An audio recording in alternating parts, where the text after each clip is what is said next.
Bonjour à tous. Aujourd'hui, je vous retrouve pour vous parler d'une box portant sur le thème de l'alimentation. Donc de manière générale, je vais vous parler de la box qui s'appelle Mets et vin. C'est une box qui propose de découvrir des produits d'épicerie fine et un vin qui est associé à ces produits, le tout étant des produits strictement français. Cette box a la particularité de proposer différentes thématiques de box. Donc on peut avoir des box gourmandes du terroir français, des box seulement vin, des box gastronomiques ou alors des box éphémères qui permettent de découvrir tout simplement la box. Moi, ce que j'ai choisi, c'est une box découverte pour avoir une première approche de la box. Et c'est donc ça que je vais vous présenter aujourd'hui. Alors déjà, pour commencer, le carton. Alors, le carton, j'aime bien parce qu'il est aux couleurs automnales. Donc c'est un carton qui est complètement d'actualité. J'aime bien avec ces petites feuilles qui ont l'air de s'envoler. C'est plutôt sympa. On retrouve le logo de la box, Mets et vin, ainsi que leur site internet. Et c'est une box à partager. Allez, on ne peut pas durer le suspense, on ouvre la box. Et la box se présente comme ça.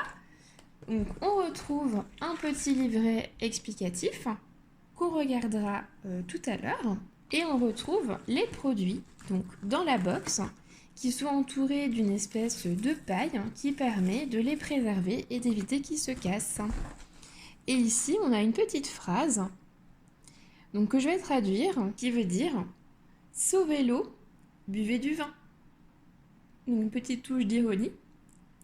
C'est plutôt pas mal pour introduire la consommation de vin, mais attention, il ne faut pas abuser d'alcool. Alors, qu'est-ce qu'on va retrouver dans cette box ? Eh bien, on va retrouver déjà 4 dessous de verre qui sont cartonnés. Donc, on retrouve ici le logo de la box avec l'inscription box épicerie fine, 20 caves en ligne. Et de l'autre côté, donc on retrouve intégralement le logo de la box, Mets et vin avec le site internet.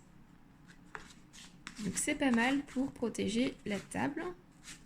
Ensuite, on va retrouver un premier aliment, donc ici du nougat tendre, de fabrication artisanale de G-Savin. Donc c'est une entreprise qui est basée à Montélimar. Donc ça fait 50 grammes. Et la date de péremption est plutôt lointaine, c'est en septembre 2021. En tout cas, j'ai hâte de goûter ça. Le nougat a l'air assez mou. J'aime bien quand il est mou, c'est plus facile à mâcher. Bon, moi j'ai hâte de goûter ça du coup. Alors, qu'est-ce qu'on va retrouver d'autre ? On va retrouver ici un petit pot de la marque Raymond Geoffroy. Voilà. Alors, de la Branda de Nîmes, 90 grammes. Donc, ça vient bien de Nîmes, donc du sud de la France. Alors, moi, je suis pas très portée poisson. Par contre, j'en connais un qui raffole de la brandade. Donc, c'est quelque chose qui va lui faire extrêmement plaisir. On retrouve ensuite des croquets de Provence. Donc, ce sont des biscuits à la tomate de Provence et au piment d'Espelette de la biscuiterie de Provence. Donc, c'est un paquet de 40 grammes. Et encore une fois, la date de péremption est assez lointaine, c'est en avril 2021. Ce qui nous laisse le temps de le consommer.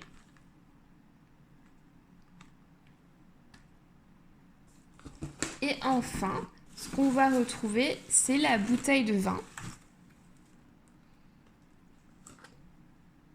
C'est une bouteille de vin rouge du domaine de Montine, donc qui date de 2019, qui s'appelle Gourmandise.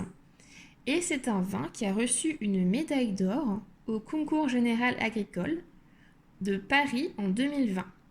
Donc ça paraît plutôt prometteur. Donc si on regarde derrière ce qui est indiqué, donc on voit que c'est un vin qui provient de plusieurs cépages, donc Grenache, Syrah, Cinsault et Marselan. Donc je ne les connais pas tous. Au niveau dégustation, il y a des arômes de fruits rouges et d'épices et un bel équilibre avec des tanins soyeux.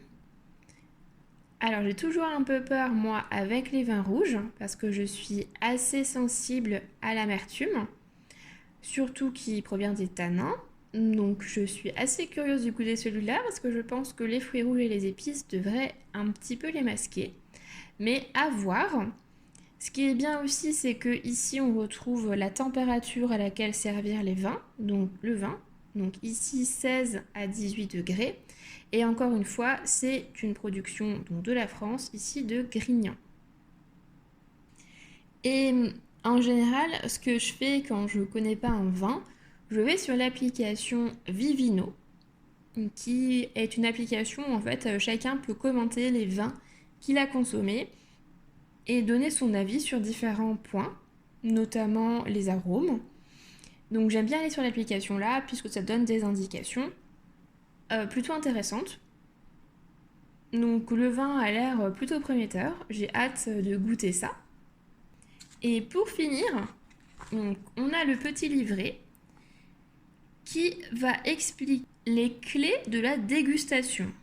Donc on va avoir des informations sur privilégier un endroit calme, ni trop chaud, ni trop frais. Comment choisir ses verres. Vérifier la température. Ne pas secouer la bouteille. Et tenir son verre de vin comme un connaisseur. Donc avec son pied et pas directement sur le verre. C'est intéressant. Alors ensuite, donc ici des fondamentaux. Donc un vin rouge, ça se consomme toujours entre 14 et 20 degrés. Un vin blanc ou rosé entre 10 et 14 degrés et un champagne un peu plus frais, donc en dessous de 10 degrés. On a des informations ici ensuite sur la couleur de la robe, sur les familles aromatiques et un peu de vocabulaire ensuite sur les descriptions gustatives. Donc de quoi avoir des informations pour parler du vin, même si on est un peu novice, ce qui est plutôt pas mal. Et le plus dur, c'est toujours d'associer le vin au repas. Donc il nous suggère ici doser un vin blanc avec un fromage ou un vin rouge avec un dessert. Alors voilà pour cette box découverte de mets et vins. Donc ça permet de découvrir de nouveaux produits, donc des produits français. Ça c'est vraiment un gros plus. C'est toujours bien de découvrir des producteurs qui sont locaux. Donc maintenant, il n'y a plus qu'à déguster. Désolée, je ne peux pas partager avec vous. Mais en tout cas, je vous retrouve très bientôt pour une prochaine vidéo. À bientôt!